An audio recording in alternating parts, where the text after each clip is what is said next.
You're watching TVC News at 4. The House of Representatives has declared Idiato North and South Federal Constituency of Imo State as an erosion and road disaster zone. It calls for urgent intervention from the central government and its relevant agencies to save the federal constituency from total collapse. The resolution followed the adoption of a motion sponsored by member representing the area, Ikenga Gochinyere.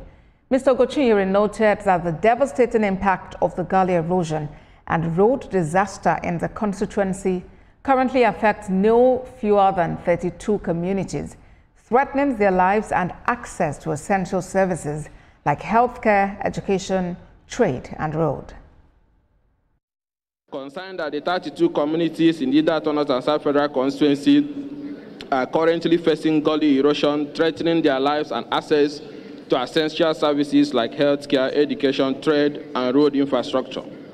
Alarmed that the gully erosion has worsened, destroying homes, farmlands, causing total road collapse in Ume-Shamanato-Isekenesi Road, particularly also the Uruala gigantic erosion site 1, 2, and 3, which is currently threatening to sink the heart of Uruala and of Uruala markets.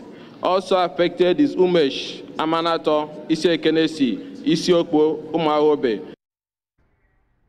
To other matters, in a major boost for entrepreneurship, the Kaduna State government has partnered the Small and Medium Enterprises Development Agency of Nigeria, SMEDAN, through a 1 billion naira memorandum of understanding aimed at strengthening support for micro, small, and medium enterprises across the state. Governor Obasani described the initiative as a strategic move to deepen financial inclusion and unlock economic opportunities. Director General of SMEDAN, Charles Odi, emphasized that the fund will help address the persistent challenge of access to finance, saying the intervention will equip entrepreneurs with working capital, essential equipment, and business support to help them scale operations and build resilience. When I came in as a governor of Kaduna State, I realized that more than 60% of our people, mostly those in the rural areas, were completely financially excluded. And that was the reason why I signed an executive order on financial inclusion. Small businesses contribute to most of the problem, addressing most of the problem of unemployment. As we are speaking, it's not about big corporations, it's small businesses that have addressed the issue of unemployment, address the issue of poverty, and even address the problem of insecurity. To address insecurity long term is actually engaging young people to work. And one of the ways that we can engage them to work is by providing finance for them at single digits, very cheap financing. You know, in this part of the world, access to finance has become very expensive and also become very scarce.